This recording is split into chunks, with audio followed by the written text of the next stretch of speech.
J'ai grandi comme n'importe quelle fille en France.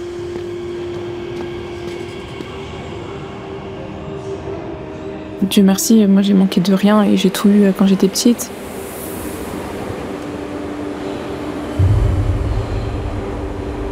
En ayant des personnes de toute origine autour de moi, enfin...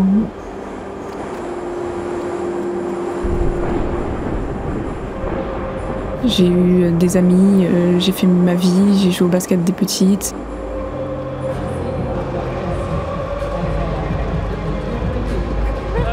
Tu arrêtes de renier ta rue.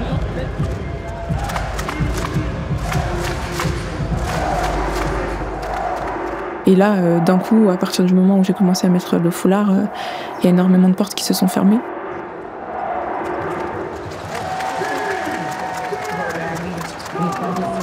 J'aimerais bien pour qu'après les JO, ils prennent possession, ils disent un truc. D'ailleurs, le fait que les athlètes voilés français ne peuvent pas tenir toujours d'actualité, ouais. Il y en avait de base. Et du coup, on aimerait bien que Paris, ça soit un soutien aussi, mais je pense que c'est un petit peu chez les regarder. Mais eux, ils peuvent jouer, nous, on ne peut pas jouer. C'est ça la différence.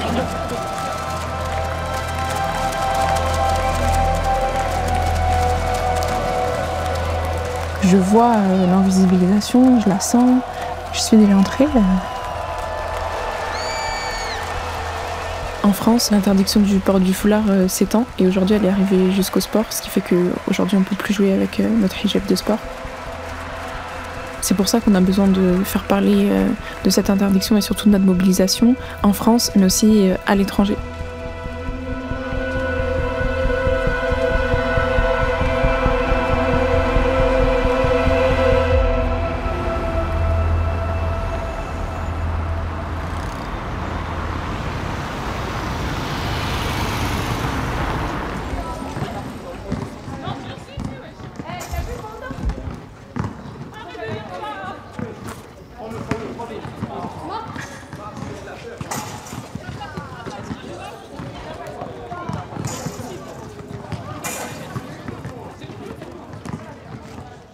Dans 3 ans, on dira oui, les nageuses ne pouvaient pas jouer. Ouais. Oh, non, mais c'est un truc de fou. Ouais, j'espère.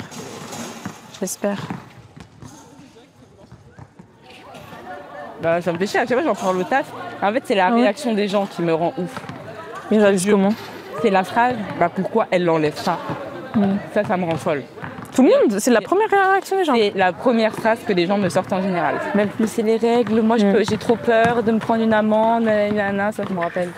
C'était mon avocate, me porte-parole quand je suis pas là. Mais est-ce que du coup toi tu nous en veux de pas avoir boycotté au fond de toi? C'est pas que je vous en veux pas du tout. Par contre, je pense que si vous aviez dit ouais non on boycotte, j'aurais été plus contente. Ouais.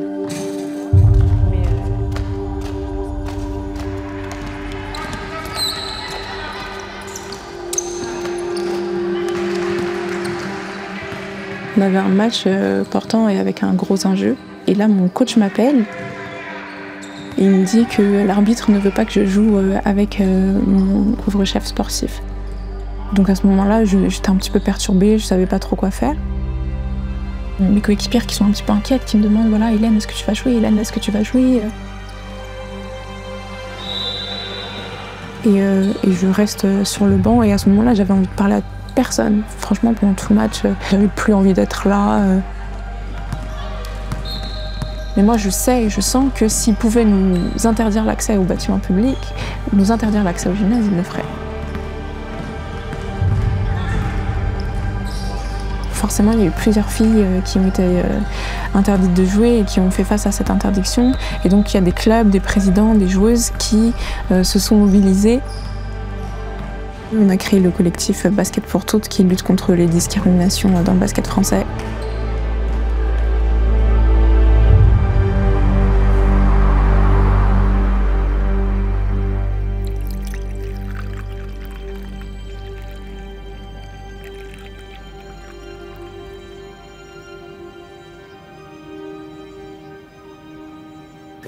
Est-ce que vous pouvez, nos objectifs, de quoi on veut parler durant notre prise de parole, pourquoi le tournoi est important et Donc on veut que les filles jouent, ça c'est notre objectif principal pour le tournoi.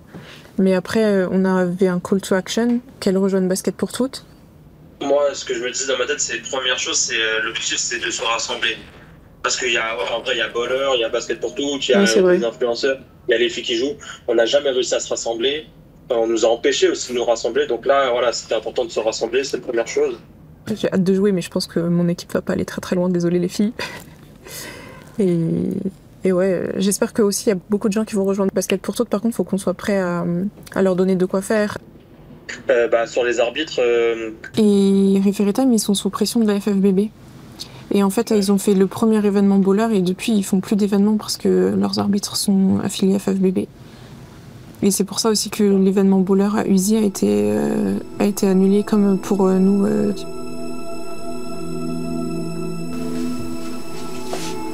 Et je fais du basket depuis que j'ai 5 ans. Il y a des moments où je suis triste, il y a des moments où je suis énervée, il y a des moments où je me sens juste vide.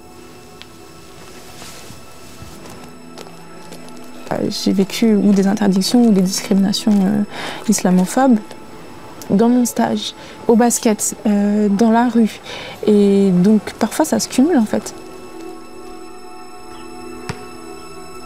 Après, il y a des moments où j'ai pas du tout envie de venir.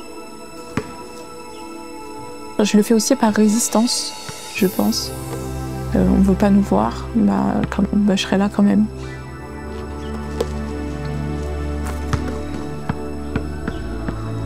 Ce tournoi, il faut que ce soit un reflet des réelles valeurs du basket. Il faut que les filles se sentent accueillies, il faut que les filles se sentent bien.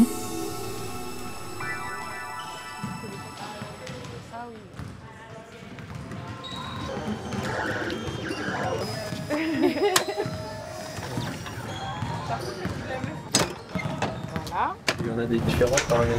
Il y a les, Au milieu, il y en a. il y a les petits sur le cœur, Pas mal. et les grands, les petits sur le cœur et les grands. Et ton préféré, c'est?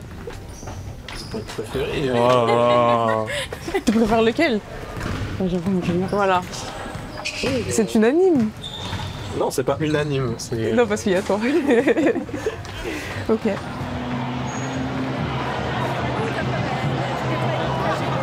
J'ai oublié de mettre basket pour tout, toi. J'aurais dû mettre le hashtag.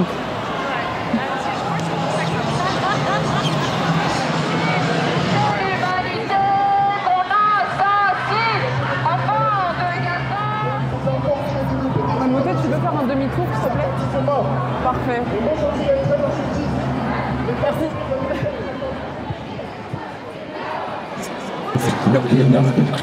Il y a un peu spécial collectif, Basket pour toutes, pardon. Ouais, Basket pour toutes, c'est un collectif de joueuses de basket, d'entraîneurs, de dirigeants de clubs, de chercheurs aussi, qui se mobilisent pour permettre aux filles qui portent le couvre-chef de jouer. La Fédération française de sport interdit les hijaps de sport, les voiles de sport, les baskets. Ça s'étend, malheureusement, ça s'étend à tous les sports. Les clubs de basket, c'est vraiment des laboratoires de vivre ensemble. Il n'y a pas de JO là. Pour les filles, oui. Pour les filles musulmanes qui portent des fleurs, non. Pas les françaises, pas les françaises. Les étrangères, oui, les françaises, non.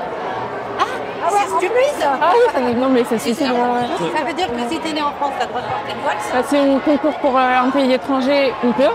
Par contre, si on représente la France, on peut pas.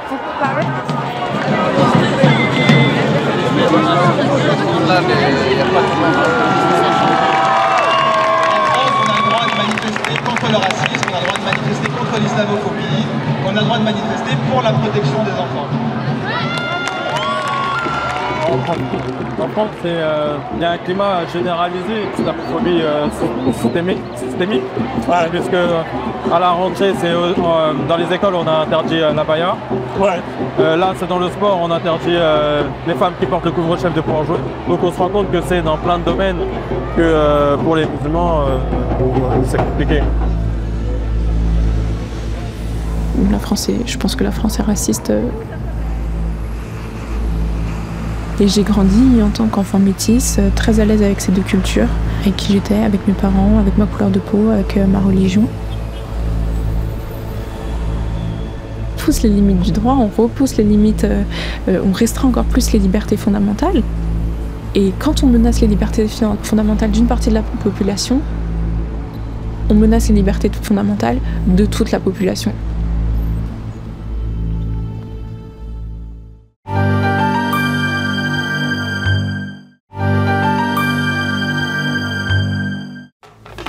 Ah, t'as mis du poulet aussi? Bah, j'avais pas ça, je m'en souviens. Je l'ai pas dit. Ah, de viande. La Fédération internationale n'y voit aucun inconvénient. Ça veut dire qu'il n'y a pas de problème technique. Donc en réalité, c'est plus une histoire politique qu'autre chose. Bah oui, ça, il savait depuis le début. Hein. Ouais. Donc ça, je trouve ça vraiment dommage et je vois à quel point ça t'affecte. Parce que c'est pas un sujet qui vient que le basket. Et parce que c'est dans le basket, mais c'est après à l'école et après c'est pour trouver un travail. Après, je suis d'accord avec toi, mais tu sais, alors est-ce que j'ai peur pour toi? Non, j'ai pas peur pour toi. Bah moi, je répondrais pas la même chose. J'ai plus peur. C'est fichier S. Fichier S?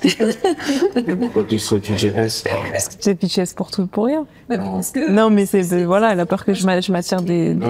rien quand même. Non, mais là, ce qui est un combat en fait d'intégration, hein, un combat pour la liberté, un combat aussi, je pense, pour les femmes.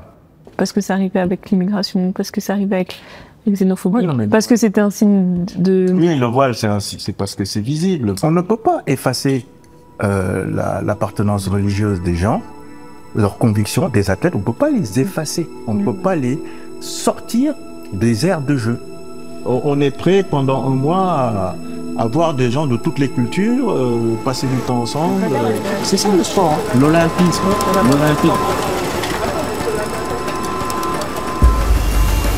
Salam alaikum, Jabal. Je voulais te demander si jamais tu avais le temps avant demain de faire une toute petite vidéo, 30 secondes, 1 minute, ce que tu veux, pour annoncer le tournoi.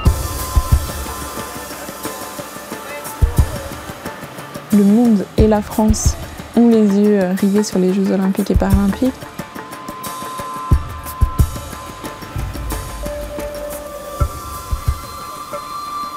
On sait que ça va être un grand moment de médiatisation, qu'il va y avoir plein de choses de médiatisées. Et on sait aussi que c'est une opportunité pour nous de dénoncer ce qui se passe dans le basket.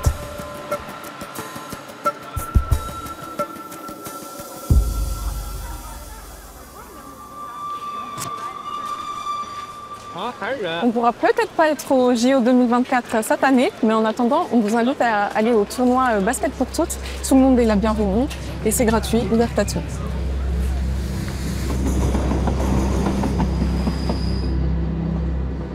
Et on a un petit peu galéré à l'organiser au début parce qu'on n'arrivait pas à trouver des salles.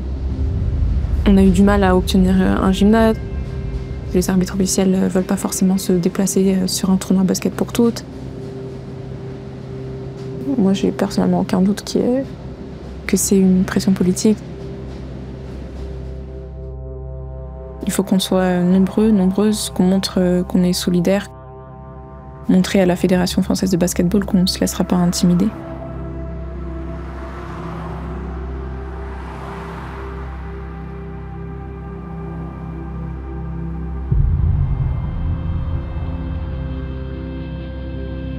Bonjour madame. Je m'appelle Hélène Ba, je fais partie du collectif Basket pour toutes, dont vous avez sûrement entendu parler. Je demandais vraiment si on pouvait obtenir un rendez-vous avec un membre du bureau fédéral ou avec d'autres représentants de la FFBB. Eh bien, ça serait bien qu'on nous les explique.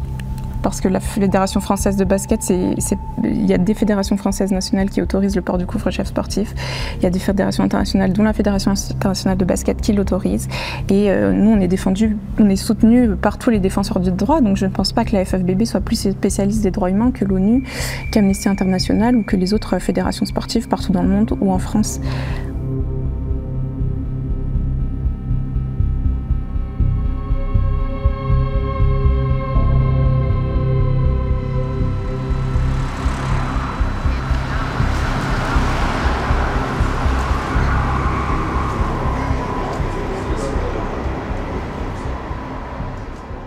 Mais ouais, faut les forcer à nous répondre. Surtout qu'en décembre, il y a les élections de la fédération. Ouais. On a envoyé un mail à titre individuel, pas de réponse. On a fait un courrier avec 70 clubs. Déjà, le truc qui n'a jamais eu lieu en France, pas de réponse. Donc, on a fait signer une lettre de 80 athlètes. De 80 athlètes internationaux, la méga star de WNBA a signé. Mais la saison prochaine, j'ai vraiment du mal à l'envisager parce qu'en termes de motivation, l'argent perdu, le temps perdu, les conséquences sur la santé. Ouais, tout ça. On était où on m'a dit, il faut en train d'écrire des courriers à la FFBB ou en train d'écrire tout ça. Et ça prend tellement de temps et je me dis, j'avais pas prévu de passer mon année comme ça. J'avais vraiment pas prévu de passer mon année comme ça. Et moi, quand plus je vois les conséquences que ça a eu sur la vie perso ou professionnelle, je me dis, mais c'est de la folie. Toi, t'as trop souffert, toi. En fait, je suis vu comme un extrémiste aujourd'hui à cause de ça. Je suis pas de base, je suis pas un...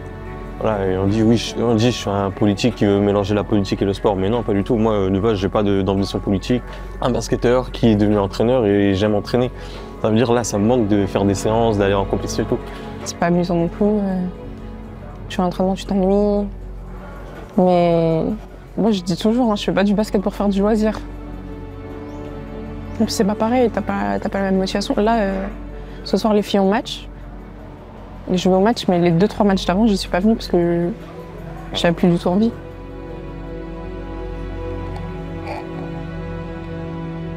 Je me dis, qu'est-ce qu'on peut faire de plus à part continuer à les mettre sous pression? Ouais, je pense qu'il faut continuer faut taper de plus en plus fort. De plus en plus souvent? De plus en plus souvent pour qu'ils soient obligés de nous répondre au bout d'un moment donné. Si on fait des actions pendant les AG, plus les médias qui sont externes, plus potentiellement les manifestations, ils vont être assaillis de partout. Donc ça prend du temps, de l'énergie, il faut qu'on s'organise. For the reading of the script, you need to look straight at the camera because you want to be looking at the people watching. Yeah, not here. Notre différence, c'est notre victoire.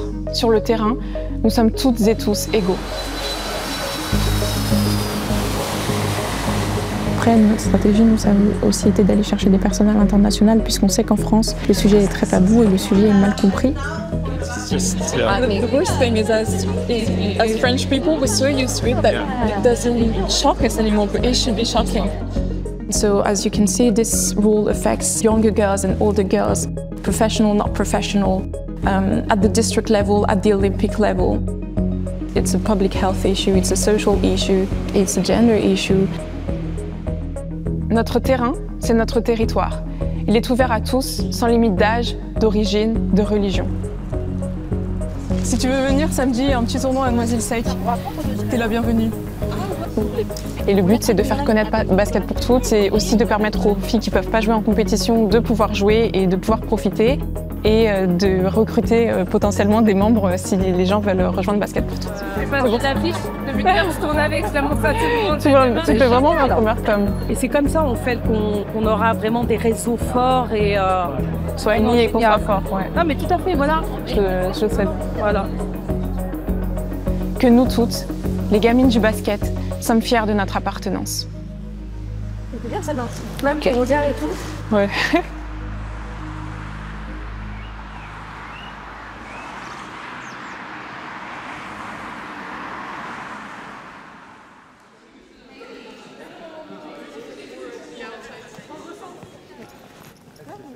Ouais, jusqu'à 18h. C'est juste qu'il y aura un peu plus de bruit, mais...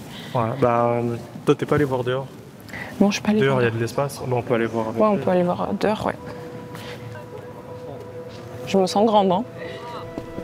Et ceux-là non plus. C'est pire, ouais, parce qu'il y a le truc. Ah oui, il n'y a pas de filet.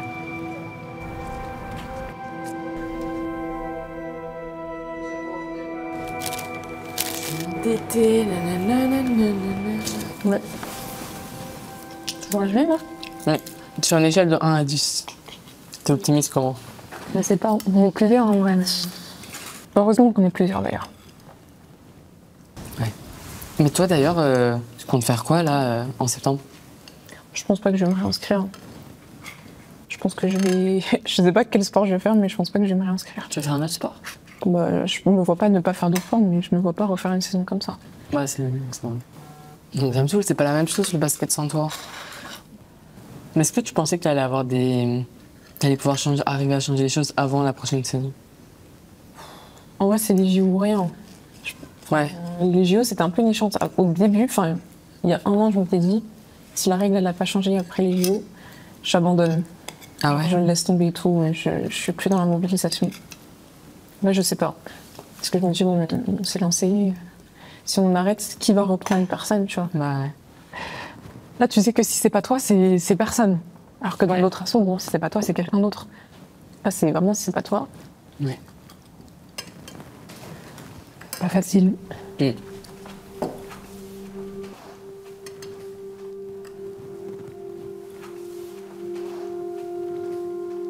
je me dis, dans 10 ans, ça sera peut-être la norme, ça. Alors que tu puisses pas faire du sport. Et je me dis, mais imagine toutes les fédérations, la moitié des fédérations interdisent. Il y a beaucoup de gens, au final, qui ne vont pas. Parce que tu peux Je pense que les gens se rendent pas compte que c'est pas juste le basket, quoi.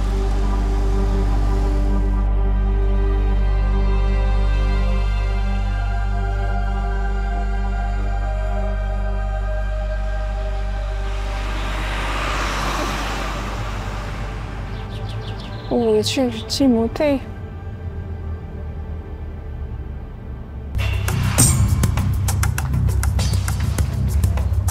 Merci. Vas-y, aussi qu'on trouve un endroit sans trop de bruit et il y a les terrains extérieurs.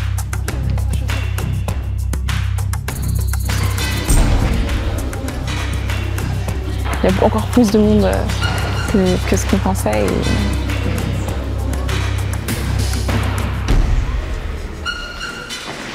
J'en oublie, je ne vais pas tous en citer, mais il y a beaucoup de monde. Je les remercie, ça va permettre de médiatiser et de montrer ce qui se passe en France au niveau du basket et de montrer qu'il y a des choses qu'on peut faire pour se mobiliser, pour dire qu'on n'est pas d'accord. Être venu aujourd'hui, être venu arbitrer, être venu jouer, c'est une façon de se mobiliser, de dire on peut jouer, il n'y a aucun souci, ce règlement ne nous convient pas. Donc je vous remercie aussi pour ça.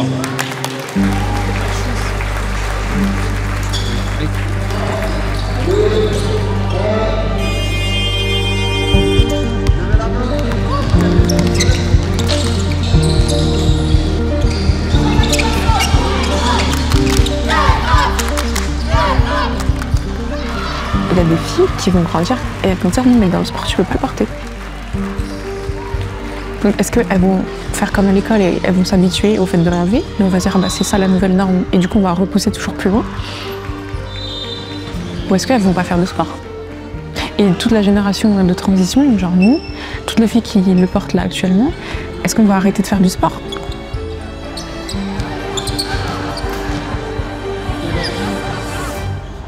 Parce que quand une règle est injuste, et ben on se mobilise, et on se mobilise jusqu'au bout. Les filles, celles qui ne peuvent pas jouer toute l'année, celles qui sont solidaires avec celles qui ne peuvent pas jouer toute l'année. J'espère vraiment que vous avez pris énormément de plaisir. Et ce tournoi, c'est un tournoi solidaire, et c'est un tournoi qui permet à toutes les joueuses de jouer, quelle que soit leur origine, quel que soit leur niveau, quelle que soit leur conviction. Et vous êtes brillantes, vous êtes fortes, vous êtes courageuses.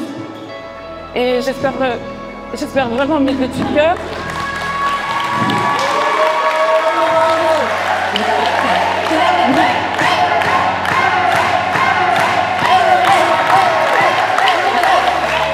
J'espère de tout cœur que vous le savez et j'espère que vous ne l'oublierez jamais. Merci beaucoup à tout le monde et à la prochaine et bonne finale les filles.